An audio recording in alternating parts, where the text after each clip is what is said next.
one of the reasons why it's so vital to encourage Cornell students in general, to go abroad, because you learn so much about who you are and where you come from too, in addition to what you go to learn about while you're abroad. To have a better way of communication, to understand people that might have sort of different background, different education, right? I mean, have different sets of knowledge. Figure out a way to collaborate, figure out a way to achieve a common goal. You're listening to Speaking of Language, a podcast recorded at the Language Resource Center at Cornell University. Each week, we explore a topic related to language pedagogy and second language acquisition. This week on Speaking of Language, we learn about the new Cornell China Center and the events and opportunities afforded to students on site there in Beijing. Welcome to a new episode of Speaking of Language. I'm Angelica Kramer, the director of the Language Resource Center at Cornell University. And I'm Sam Lupowitz, the LRC's media manager. Today, we will speak with Ying and Nina Chaopricha about the Cornell China Center. Welcome to Speaking of Language, Ying and Nina. Thank you for the invitation, Angelica and Sam.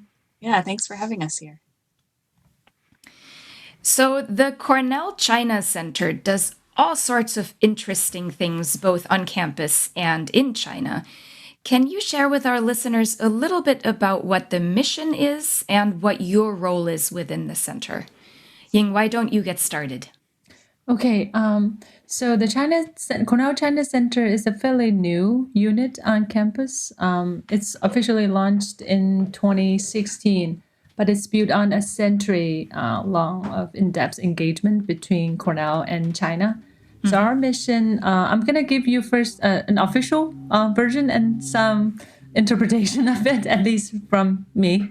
So the center's vision is to build a intellectual and experiential bridge between Cornell and China, bringing great minds together to foster innovative collaborations and address critical challenges that China and the world faces. Our mission is to support world-class research, education, and collaboration across diverse communities in Cornell and China. So we intend to be, I think, three things. One is a bridge between Cornell and China.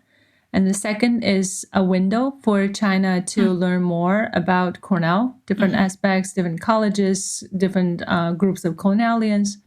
And the last one is we intend to be a platform for Cornell scholars for supporting their research, linking them with resources and help disseminate their work. So in the end, the goal or the intention is to support the visibility of Cornell research and Cornell scholars so we can have a greater impact. And my role, I'm the academic director of the center. So half of my time is actually a regular faculty member at Cornell. I'm an associate professor of design and environmental analysis in human ecology. And technically, 50% of me is this director of Cornell China Center. So I worked on craft and execute the China Center's strategy, provide programmatic direction for the center's activities, both on Ithaca campus and also at our new Cornell China Center space in Beijing. I work very closely with, of course, my team. Nina will introduce herself. She's just a great team member to work with. But we also work with the Vice Provost for International Affairs, the Cornell China Board, and China Center's Faculty Advisory Committee. Wonderful. So Nina, let's hear more from you.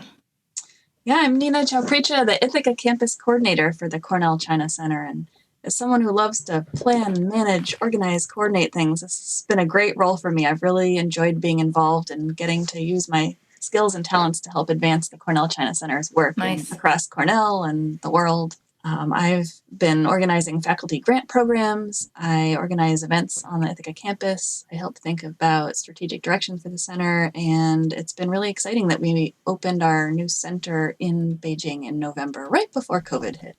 Yeah, we were actually really excited to have the physical space in China because I think that shows our commitment to the collaboration. And also, it is I mean, if we talk about window and platform, the physical space actually has its own magic, even with all the technology that we have now.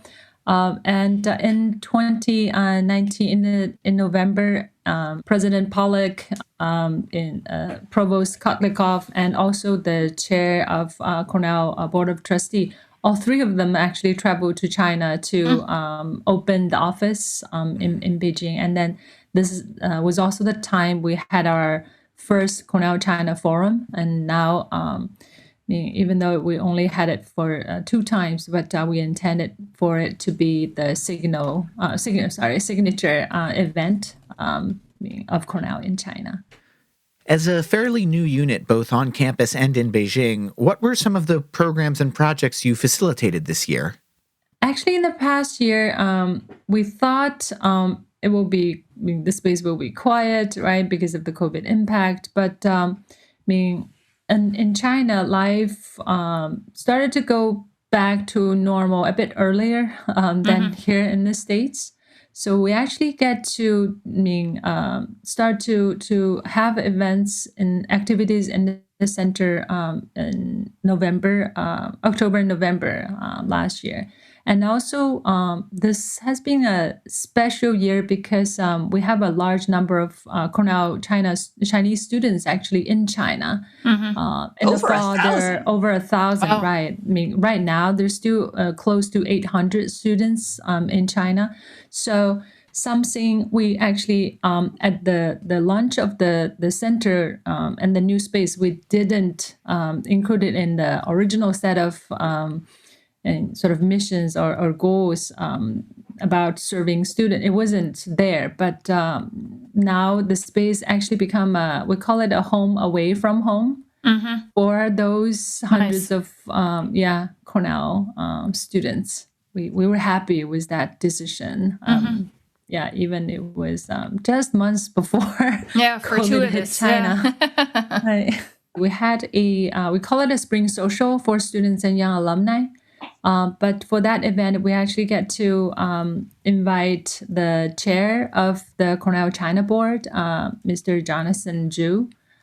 He's a Cornellian himself. He's an alumni of the law school and I think he's very grateful for the Cornell experience. For his own the career development, and also I think he met his wife there, got married on Cornell campus. So Oh, nice. yeah, so he shared with us his experience, like coming to the U.S., study, and also actually changed from literacy to law school, and then shared several critical decisions he made in his career.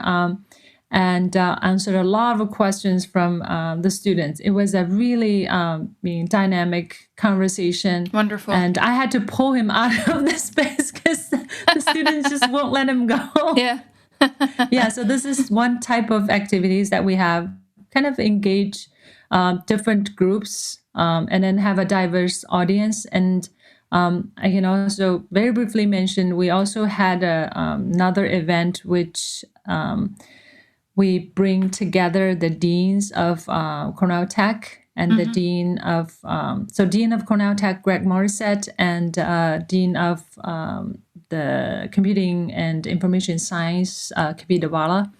The two of them talk with two top AI scientists in China and talk, but from education and the capacity building ethics point of view.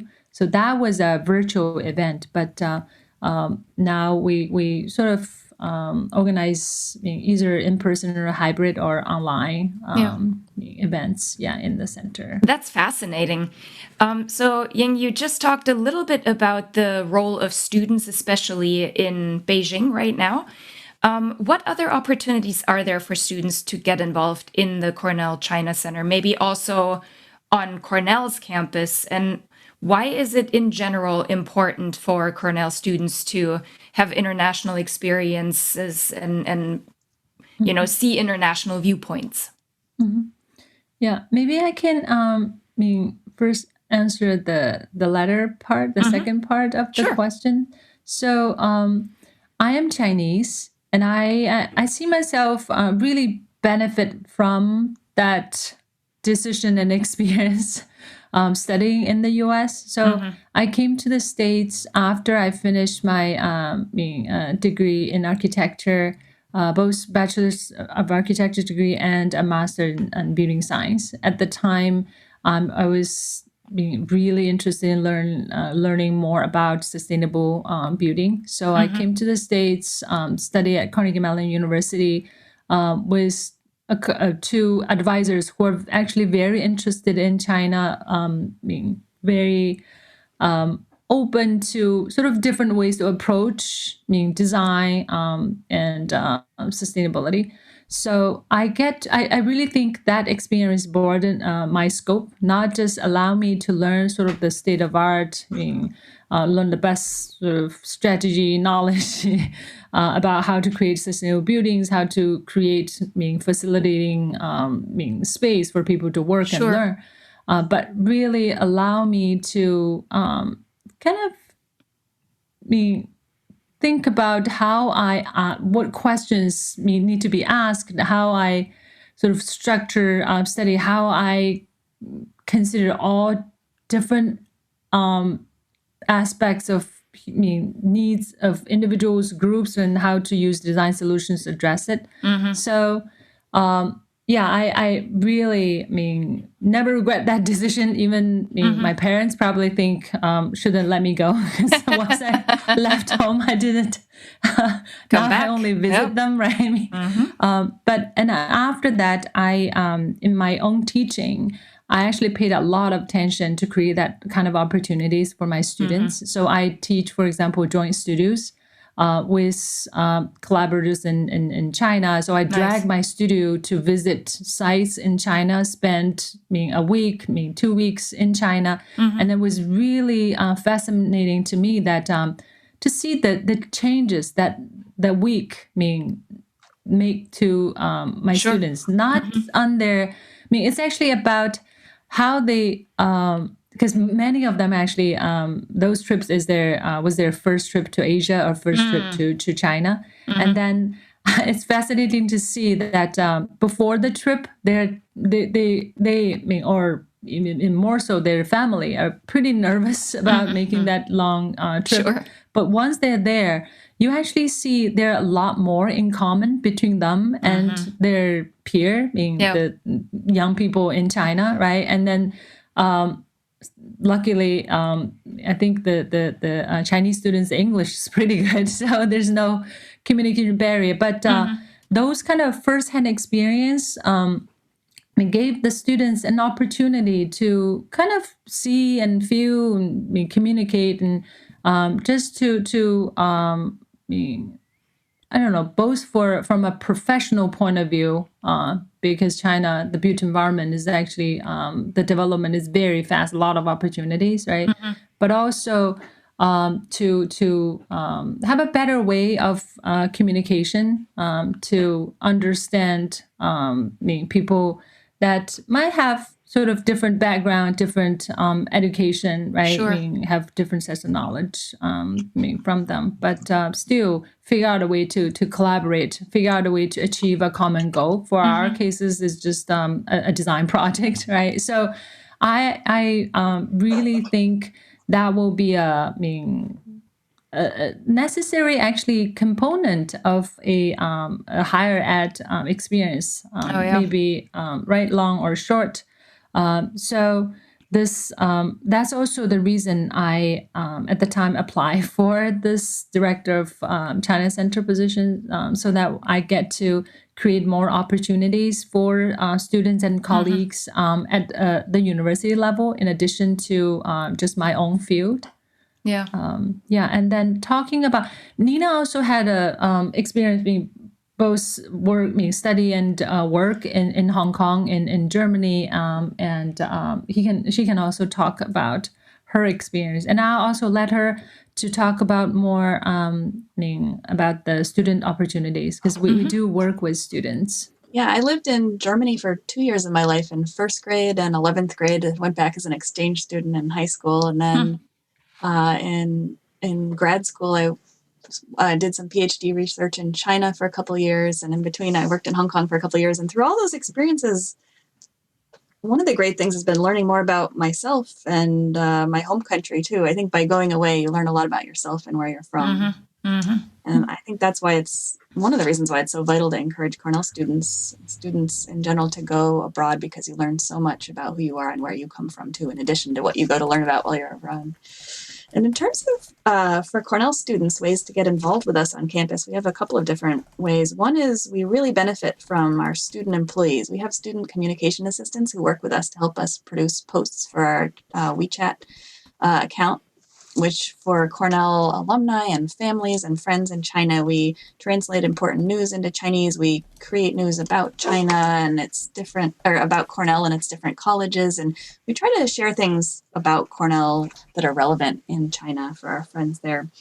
So we look for student employees. We usually like to have a few students in any given semester or year working with us, and we welcome people interested to contact us about upcoming opportunities for that. Also, we have some events a couple each year for the campus where we welcome students to attend and join the events. For example, this week we have one where students from around Cornell, students and postdocs, are presenting their China-related research, and we're welcoming students to talk about the research they're doing in China, on China, with China, anything in any way China-related with Chinese collaborators. And, so we welcome students to participate in events like that, too. Great. Can you tell us more about the innovative ways that the Cornell China Center has responded to the circumstances we found ourselves in this past year? Yeah, sure. So because our work on building that bridge and being the contact person or unit for partners in China, including universities and individuals, and we found ourselves in an interesting, and you can even say it's a useful kind of a position that did me at the beginning of COVID. So in March to April 2020, we actually spent almost all our time helping Weill Cornell to coordinate donations and procurement of protective equipment, ventilators, just because we happen to be be bilingual and also be having already a network with alumni, students, and even parents, and also China board members. So it's an interesting 6 weeks actually. We lived a flipped, the work hours is starts like 6 p.m. in the evening, and we had to teach ourselves the export, those policies, and then deal with all the changes that the customers of both countries, actually new policies like almost every other week or every week. But we're very proud that we coordinated hundreds of, so it's actually altogether, I think almost 300,000 masks that we were able to coordinate the amount of donation, to Weill, to campus, Ithaca campus, and also to a couple of medical facilities local in Ithaca. So and after that, that's after after Cornell announced the new sort of normal or new campus, hybrid campus, or courses went virtual. So that's the time we, because of the interface with the students and parents, we started to spend time supporting the very frustrated student, try to make a decision whether they should stay on campus, whether they should go home, which was safer, how they can plan for the spring semester and the fall. So during that process, we're just trying to think, like, besides answer some questions, but using a lot of times maybe or Sure. probably, Yeah. right? I think at the time, any one of us, as a staff, as a faculty, you sort of feel you just want to do more for the students to support them at such a frustrating time. So we've been thinking about, like, what else can do, right? Besides try to interpret the university policy for them. Yeah. So because China Center, we are the contact unit for with Chinese partners, like partner university, all the collaborative programs, all the visits. So we have a very strong relationship with the international offices of the top universities in China. And that's also the time the vice provost for international affairs office, Wendy Wolford's office, started to talk about this model of study away, trying to find some campus that would accept our students to be temporarily studying there.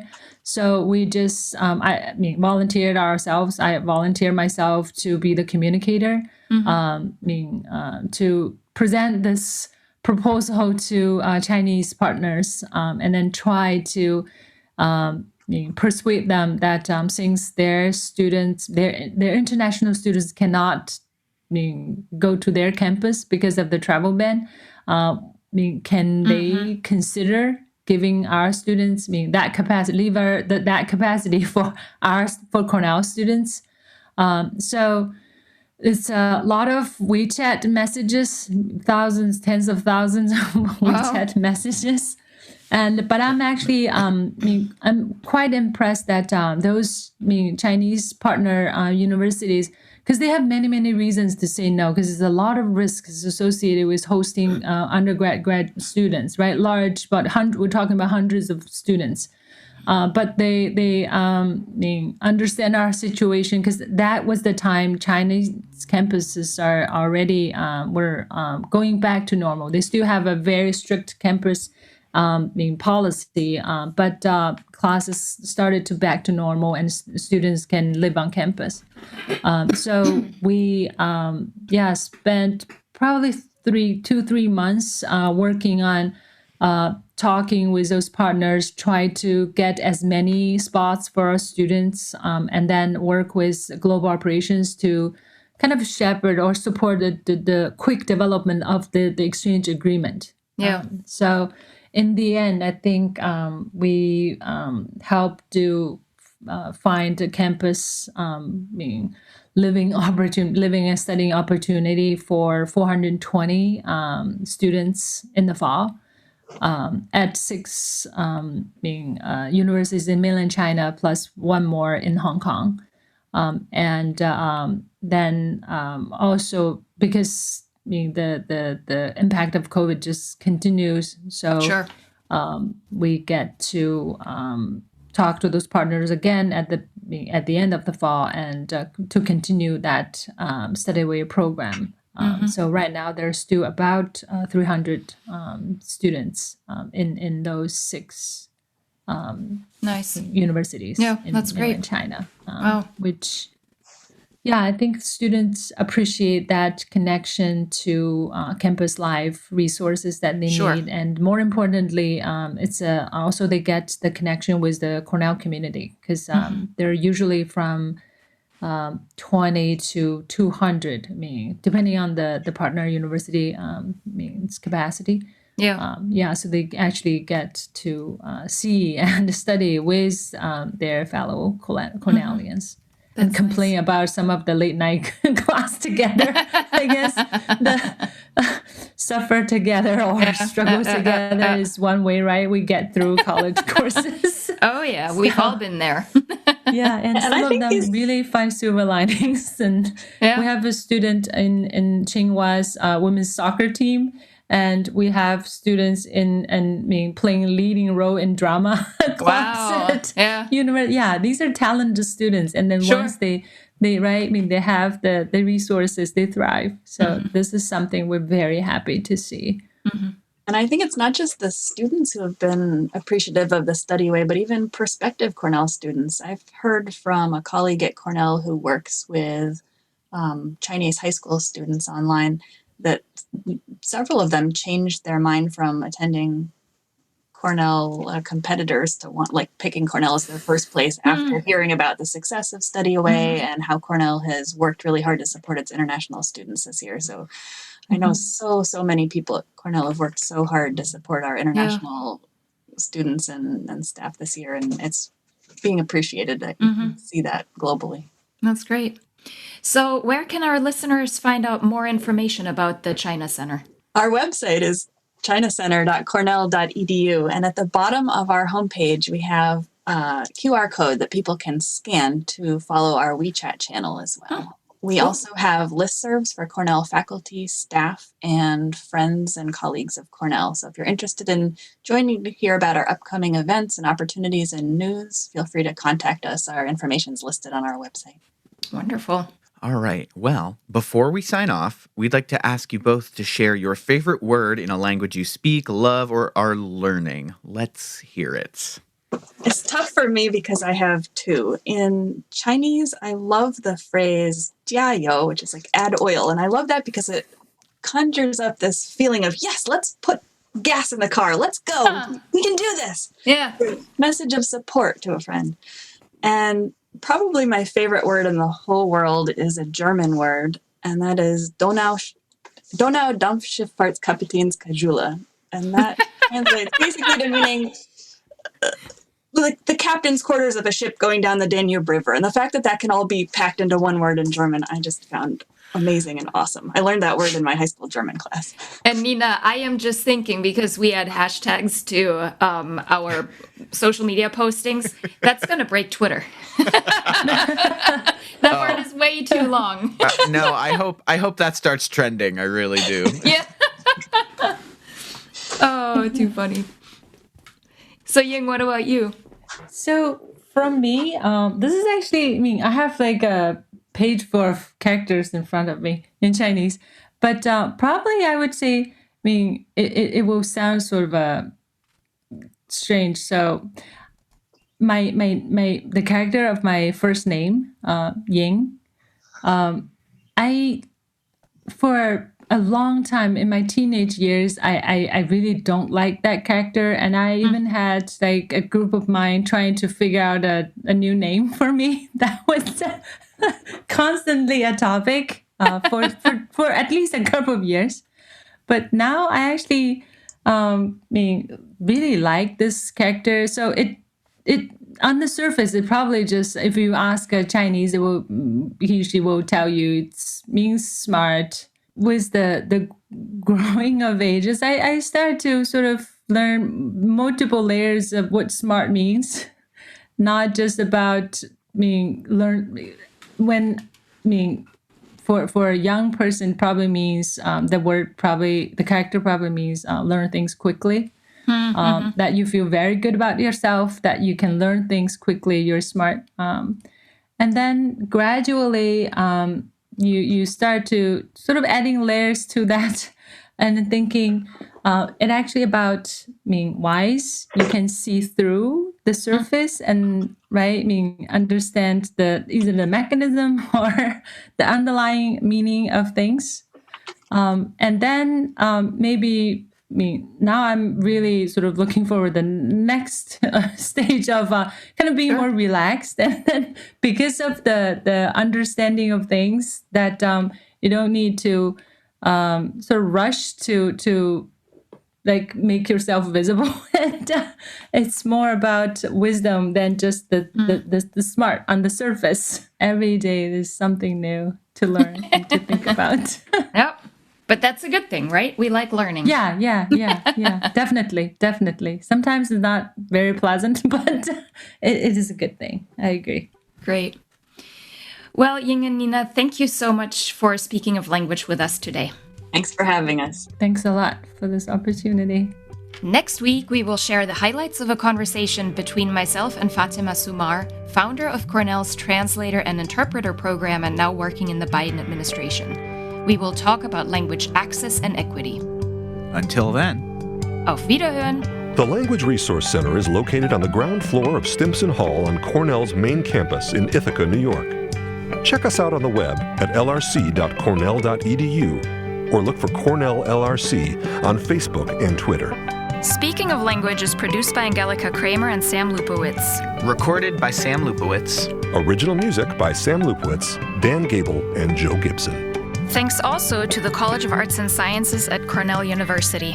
As a reminder, the ideas and opinions expressed on this podcast do not reflect those of the College of Arts and Sciences or any other official entity of Cornell University. We thank our listeners, and do stay tuned for our next episode.